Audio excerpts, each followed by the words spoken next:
Share your experience about public health dentistry. Hello, I am Dr. Kushi Sharma. I had a great experience with the Department of Public Health Dentistry. It was both academically enriching as well as personally transformative. We got hands-on experiences while conducting camps and educating people, giving health education to students. Also, you become behaviorally mature because जब आप camp पे जाते हो तो आप बहुत ज़्यादा लोगों से इंटरेक्ट करते हो, आप पंक्चुअलिटी सीखते हो, हर किसी को टाइम देना. तो in short it was a great experience for me. Hello, myself Akanksha Sharma. मेरा पीएचडी का बेस्ट एक्सपीरियंस है जब हम थर्ड ईयर में मेरे पहले कैंप में गए थे. हम एक ओल्ड एज होम गए थे और we were the first one to get media coverage as a third year student. Good afternoon everyone, myself doctor Prashant. और मेरी जो है डिस्टिंक्शन आई है पीएचडी में 170 मार्क्स आए हैं 200 में से. और मेनली मैं सबसे बेस्ट डिपार्टमेंट मानता हूँ पीएचडी को, क्योंकि इसमें हम लोगों को अवेयर करते हैं उनकी पब्लिक हेल्थ के बारे में, ओरल हेल्थ के बारे में, ताकि उन्हें भी अवेयरनेस हो कि उनकी हेल्थ कितनी इम्पॉर्टेंट है. और हम दूर दूर जगह पे जाके लोगों को अवेयर करते हैं, कैंप्स लगाते हैं और बाकी सब बहुत कुछ करते हैं. उनको एजुकेट करते हैं, उनकी मतलब प्रॉपर एजुकेशन देते हैं उनको कि कैसे वो अपने आप को स्वस्थ रखेंगे. हाय, मेरा नाम जगीशा है और मेरा पीएचडी का एक्सपीरियंस पहले तो बहुत ही बुरा रहा.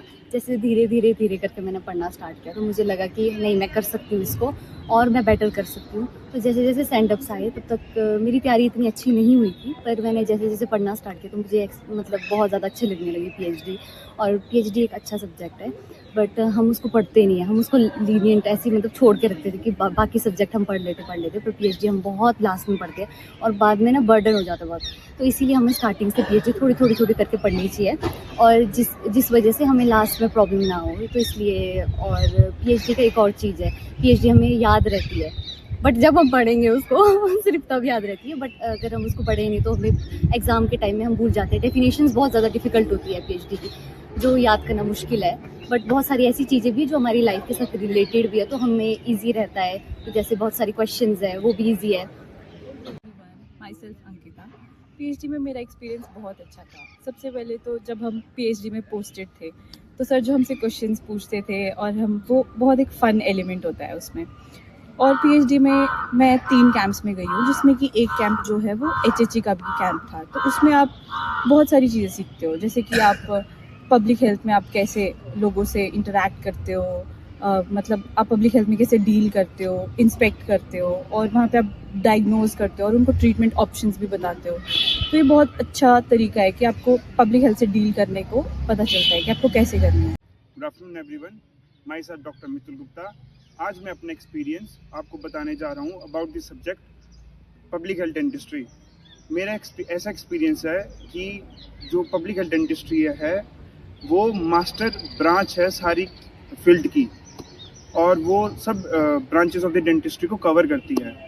मेरा काफ़ी अच्छा एक्सपीरियंस रहा है पीएचडी के साथ, जिससे मेरा कॉन्फिडेंस भी बूस्ट हुआ है एंड पब्लिक स्पीकिंग भी काफ़ी अच्छी हुई है मेरी. Hi, I'm Srishti Abrol and my experience with public health dentistry was very meaningful. Academically, it was a bit difficult, I would say, a bit challenging, but when we talk about camps, it was a totally different experience. Camps में आपको बहुत सारी चीज़ें सीखने को मिलती हैं.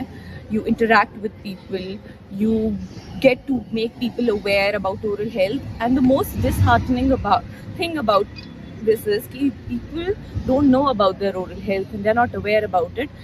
And I think public health dentistry एक बहुत अच्छा platform है through which हम लोगों को aware करते हैं about their oral health. And apart from that, जो camps ने हमें एक और चीज़ सिखाई थी वो था teamwork, because teamwork was very important. And theoretically अगर हम बात करें, it is a bit challenging, but as they say, with perfect guidance आप अच्छे से हर चीज़ पार कर लेते हो. And same was the case with us. So hey guys, myself Aniket Garg और मेरी पीएचडी की जर्नी बहुत सुंदर रही है. तो जैसे कि एक्सपीरियंस में क्या इतना बता सकता हूँ कि मैं फर्स्ट एवर स्टूडेंट था फ्रॉम एचडीसी जो थर्ड ईयर में कैंप गए थे. तो मेरे कैंप्स बड़े ही अनएक्सपेक्टेडली बड़े ही रोमांचक थे, क्योंकि आई थिंक सबके हो सकते हैं, बस उसको देखने का नज़रिया चाहिए आपको. मेरे को डिफरेंट डिफरेंट तरीके के बहुत प्यारे प्यारे एक्सपीरियंस मिले। सबसे पहले मेरा IIT रोपड़ कैंप लगा 3rd ईयर में, तो मेरे को बड़ा अच्छा एक्सपोजर मिला। हम बड़े एक्साइटेड होते हैं किसी भी कैंप में जाने के लिए कि सुबह सुबह जाओ, तो सुबह सुबह बड़ा कुछ हो गया था IIT रोपड़ वाले कैंप पे, पर ऐसे सारे कैंप गए। फिर एक अनएक्सपेक्टेडली जो मेरा कैंप नहीं था, मेरे को उसमें भी जाने का मौका मिला। तो मेरे साथ बड़े अनएक्सपेक्टेड कैंप्स भी लगे मेरे, जैसे कि एक कैंप मतलब मेरा था नहीं, मेरे फ्रेंड का था, बट वो किसी रीज़न से जा नहीं पाया था, तो मेरे को ओवरनाइट ही कैंप में मेरे को आगे जाना पड़ा और मेरे को उसमें एक स्किट प्ले करना है, इसमें मेरा मेन रोल था। तो सब कुछ एकदम से प्रिपेयर करना, एक्साइटमेंट बड़ी होती है। लेकिन उसके बाद फिर एक मेरा HHE कैंप लगा पखरैर में, वो भी बहुत अच्छा एक्सपीरियंस था। हमने हिमालयन हेल्थ एजुकेशन वालों के साथ कैंप लगाया, बहुत मज़ा आया। और ऐसे ढेर सारे एक्सपीरियंस है PhD में। फ़न भी होता है अगर आप उसको उस नज़र से देखो। अगर आप ये सोचते रहोगे कि ये है क्या PhD बहुत बड़ा बर्डन, तो वो कोई फ़ायदा नहीं है। जर्नी इंजॉय करनी चाहिए, अपनी इंजॉय करनी चाहिए, चाहे गालियाँ पड़े या कुछ हो, बहुत मज़ा आता है। छोटी छोटी चीज़ें होती हैं, जैसे कैंप में जाने से पहले आपको 25 बार नाम लिखना पड़ रहा है किसी भी अपने बैच वेट का, जो मेरे साथ भी हुआ है। एक बार मेरे सीनियर साथ हुआ और मेरा नाम दे दिया, कैंप चल पड़ा है और उनको नाम लिखना पड़ रहा है। तो ये सब चीज़ें होती है, बहुत बहुत मज़ेदार है PhD। बस इंजॉय करना चाहिए उसको पूरा। इतना सारा एक्सपीरियंस है, मैं भी बताने और लगूंगा तो वो पता नहीं कहाँ चला जाएगा। तो मैं बस इतना ही बोलूँगा कि वेरी वेरी वेरी गुड। और मतलब ये मैंने सोचा था कभी भी कि भाई ऐसा भी कुछ होता है जो मुझे यहाँ मिला है, तो मैं बहुत थैंकफुल हूँ PhD की टीम के लिए। बहुत मज़ा आया मेरे को PhD में। Hello, I'm Sara Puri, and my experience with PhD was both challenging as well as enriching. PhD is a difficult subject and you've got to admit it. ऐसी बहुत सारी चीज़ें हैं जो आप BDS कोर्स से हट के, एक मेडिकल कोर्स से हट के पढ़ते हो आप PhD में। जैसे आप हेल्थ एजुकेशन देते हो, आप कैंप्स पे जाते हो, आप कैंप्स पे बहुत सारी मेमोरीज़ बनाते हो और मेमोरीज़ को बाद में बहुत ज़्यादा चेरिश भी करते हो।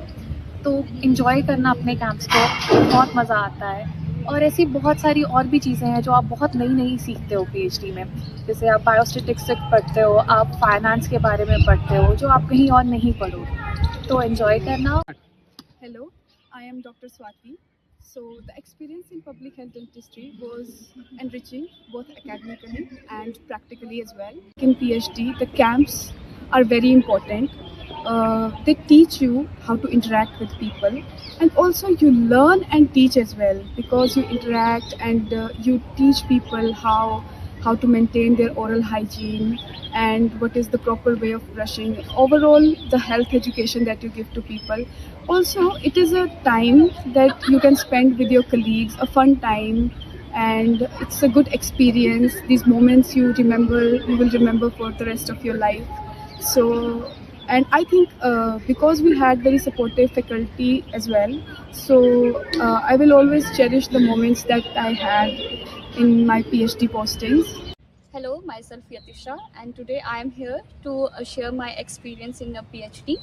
फर्स्टली मैं ये बताना चाहती हूँ कि PhD डिपार्टमेंट बहुत क्रिएटिव डिपार्टमेंट है, जिसमें हमें नई नई चीज़ें सीखने को मिलती हैं, हमें कैंप्स लगाने को मिलते हैं, नई जगह पे ट्रैवल करना मिलता है, लोगों से मतलब पेशेंट से कैसे डील करनी है, आपको किसी को कैसे मतलब ट्रीटमेंट देना है, किस सिचुएशन में आपको कैसे रिएक्ट करना है, आपको कैसे फास्ट होना है, वो सब इस डिपार्टमेंट में बताया जाता है।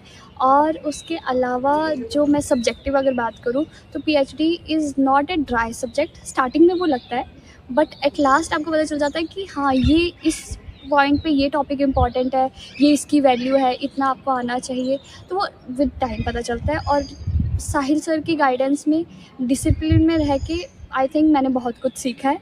और आई तो पर्सनली फील कि हर इंसान को वो उसकी पर्सनली और पर्सनैलिटी डेवलपमेंट में बहुत हेल्प करता है। What tips would you like to give to your juniors? तो स्टूडेंट्स के लिए टिप्स अगर मुझे कुछ देनी हो तो सबसे पहली टिप कि PhD को एज ए बर्डन ही लेना है। PhD को जैसे सर तो आप सबको बोलते हैं कि 1/8 सब्जेक्ट है, ब्ला ब्ला ब्ला, 1/8 सही बात है। जितना आप PhD को बर्डन लोगे कि यार PhD बहुत मुश्किल है, नहीं हो रही, अगर आप पहले ये सोच के चलोगे कि आपसे नहीं हो रही तो वो होगी भी नहीं। सबके अपने तरीके होते हैं हर सब्जेक्ट को पढ़ने का। PhD में कुछ चीज़ें समझने वाली हैं, मोस्ट ऑफ द चीज़ें रट्टा है, कुछ लोगों से रट्टा नहीं लगता है, ठीक है। लेकिन अब इसमें भी सब सेम नहीं होता। जैसे मैंने आज तक नोट्स नहीं बनाए, कभी भी मैं नोट्स नहीं बनाता था, ये मैं रियलिटी बता रहा हूँ। मैंने अब तक कोई नोट्स नहीं बनाया, मेरे नोट्स बनते थे एग्जाम टाइम पे ही। लेकिन जब भी कभी मैं पढ़ाई करता था, PhD पढ़ता था, तो मुझे कैचअप हो जाता था। चाहे मैं जितना उसको पढूं, थोड़ी देर के लिए पढूं, फ्रीक्वेंट वे में थोड़ा टाइम में पढ़ना है आपने। सबको पता ही होता है कौन कैसे पढ़ता है। कुछ लोग होते हैं जो पढ़ते रहते हैं। अपने हिसाब से डिसाइड करो चीज़ें, जो चीज़ आपको कंफर्ट करे। अगर आप बिना नोट्स के पढ़ सकते हो, वेल एंड गुड। अगर आप बिना नोट्स के नहीं पढ़ सकते तो नोट्स बनाओ, ठीक है। और फ्रीक्वेंटली उसको रिवाइज कोई नहीं करता है। सबके पास बहुत टाइम, सबके पास बहुत चीज़ें होती है करने के लिए, और कोई भी नहीं पढ़ पाता है, सीधी सी बात है। मैं तो नहीं पढ़ा पाता था। तो आपको डिसाइड करना है कि जब भी आप पढ़ाई करो तो उसको अच्छे से करो। मोस्टली टर्मिनल्स जब होते हैं हम तभी पढ़ाई करते हैं, मैक्सिमम लोग तभी पढ़ाई करते हैं। लेकिन आप जब आपकी क्लासेस होती हैं उस वक्त अगर अच्छे से सुनोगे, ध्यान से सुनोगे, तो वो चीज़ माइंड में रह जाती है। First terms, second terms very important है परफॉर्म करना। उस टाइम पे पढ़ना बहुत ज़्यादा ज़रूरी होता है, क्योंकि आधे से ज़्यादा सिलेबस और एग्जाम पैटर्न की प्रैक्टिस उसी में हो जाती है। वो बहुत ज़रूरी होता है। और स्मार्ट वर्क करना बहुत ज़रूरी है। आप कोई फ़ायदा नहीं है एक ही चीज़ को 10 बार पढ़ के। 2 से 3 बार पढ़ो, तीसरी बार बुक्स बंद करके रिवाइज करने की कोशिश करो, हो जाता है। माई tip for my juniors is कि बी कंसिस्टेंट। जो सर काम बोल रहे हैं वो अपना टाइम पे करो, उसको पूरी उससे ऑनेस्टी से करो, वो आपके लिए ज़्यादा बेटर रहेगा। और जितना आप उसे टाइम दे सकते हो, और PhD के प्लीज़ फ्लैश कार्ड्स बना लो, वो ज़्यादा हेल्पफुल होंगे। लाइक छोटे छोटे पॉइंट्स जो आपको सर बीच बीच में MCQs पूछते हैं, वो बहुत इंपॉर्टेंट है। Thank you. So I think in PhD, the most important thing is you have to maintain your notes well.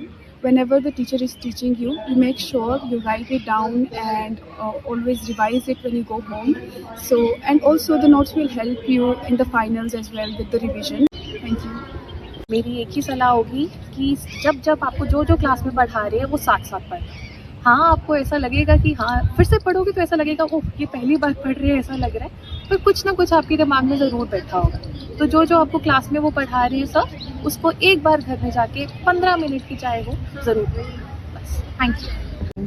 Juniors के लिए तो यही बोलूँगी, be consistent. This subject demands time, you have to study it. And उसके अलावा जो sir बोल रहे हैं, बी नोट दैट। और क्योंकि जो सर ने हमें एक बात बोली which was very much true, was सबके पास सेम बुक्स हैं। जो चीज़ मैटर करेगी was the way you present it. और जो सर ने बोला वो तुम अब अगर अपनी शीट पर लिख कर आओगे तो definitely you will score good. And all the best. Thank you. बात रही कि टिप्स देने की स्टूडेंट्स के लिए, तो यही है कि आप अच्छे से पढ़ो, रेगुलर पढ़ो। मेन है कि अगर आप उस चीज़ को छोड़ दोगे तो आप भूल जाओगे। आप रेगुलरली पढ़ोगे तो वो आपके लिए बेटर रहेगा। एंड बस साहिल सर की बात सुनते रहो, जो आपको टिप्स देते हैं। आप डायग्राम्स ड्रॉ करिए, जो आपके स्कोर बूस्टर्स होते हैं। Thank you. टिप्स जूनियर्स के लिए यही होगी कि आप जितना रिवाइज कर सको उतना आपको ज़्यादा से ज़्यादा रिवाइज करना है। सबसे इम्पॉर्टेंट चीज़ है कि सर जब क्लासेस लेते हैं तो आपको रेगुलरली लगानी है। और उसमें जो सर कीवर्ड्स बताते हैं वो सबसे इम्पॉर्टेंट होते हैं कि आपको ये याद रखना है कि आपने क्वेश्चंस में वो कीवर्ड्स तो लिखने हैं। और वही है कि जितने ज़्यादा टाइम आप रिवाइज करोगे उतना बेटर रहेगा। और सर जो बोलते हैं वो फॉलो करो, ठीक है। Thank you.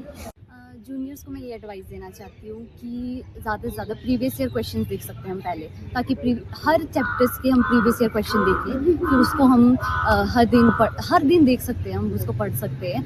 क्योंकि हम जब तक प्रीवियस ईयर क्वेश्चन नहीं लिखेंगे तब तक हमें पता नहीं चलेगा कैसा क्वेश्चन आते हैं, कैसे हम क्वेश्चन को अटैम्प्ट करते हैं। जब हम क्वेश्चंस देखेंगे तभी हम उसको अटैम्प्ट कर पाएंगे। और बहुत सारे ऐसे क्वेश्चंस हैं जो पहले प्रीवियस ईयर नहीं आए और जो अब हमें अमरू में ऐसा है कि वो आ जाते हैं क्वेश्चंस जो हम लोगों को प्रीवियस ईयर नहीं आए। तो हमें सारे क्वेश्चंस भी देखने पड़ते हैं, तो उस वजह से मेनली जो मैंने मतलब इसमें डिस्टिंक्शन लाई थी, मैंने सर के नोट्स ही फॉलो किए थे। मींस मैंने एक्स्ट्रा एक बुक थी शोभन पीटर और ओनली सर के notes. Tips I want to give to my junior is PhD is a very dry subject. तो कभी भी एग्ज़ाम में बैठने से पहले try to give it a ample amount of revision और रेपिटेशन। कोई भी टॉपिक जो आज आप पढ़ोगे उसको ट्राई करना 3 से 4 दिन के बाद फिर से रिवाइज करो। And all the very best to you. May you be the next one जो यहाँ पे खड़े होकर इंटरव्यू दे रहा हूँ। Thank you. And my advice to juniors would be whenever you are posted, just make the most out of it. जब भी आप कैंप्स पे जाते हो, आप हर नई चीज़ सीखो, आप इंटरेक्ट करना सीखो लोगों से, पेशेंट्स को सुनो, और जब भी आप क्लास में होते हो, whatever is being taught, just be attentive in the class, mark everything, highlight everything and make proper notes, because at the end वो notes आपको बहुत help करने वाले हैं. पर्सनली मेरे लिए वो बहुत हेल्पफुल रहे हैं. जो भी सर आपको क्लास में सिखाते हैं, जस्ट आप उसको एक अच्छे से नोट डाउन करो and just be consistent. All the very best. Thank you. तो जैसे अगर आप नोट से पढ़ सकते हो तो नोट से पढ़ो. अगर आपको आदत ही नोट से पढ़ने की है तो बिना नोट्स के पढ़ने की ट्राई मत करो, क्योंकि ये फाइनल ईयर है, इसमें आप रिस्क बिल्कुल भी नहीं ले सकते. तो जो आपकी वो है पावर है, जिस हिसाब से अब तक आप यहाँ पहुँचे हो, ये आपकी जर्नी रही है, जिस चीज़ ने आपको अब तक साथ दिया है वही आपको आगे ले जाएगी. कुछ एक्स्ट्रा ऑर्डिनरी करने की जरूरत नहीं है. आप फाइनल ईयर तक आओगे, फाइनल ईयर तक आए हो तो उसके आगे भी आप जाओगे. बस उसी चीज़ को और इम्प्रूव करो, और कुछ भी नहीं करना है. आपने सिंपल रखनी है चीज़ें, ज़्यादा कुछ हार्ड एंड फास्ट रूल नहीं है. वेरी वेरी सिंपल है, बहुत आसान है, बस करना पड़ेगा. और वैसे करो जैसे करते आए हो. यहाँ तक आए हो, आगे भी जाओगे, अच्छे नंबर भी पाओगे. बस एक्स्ट्रा मेहनत करनी है थोड़ी सी. That's it.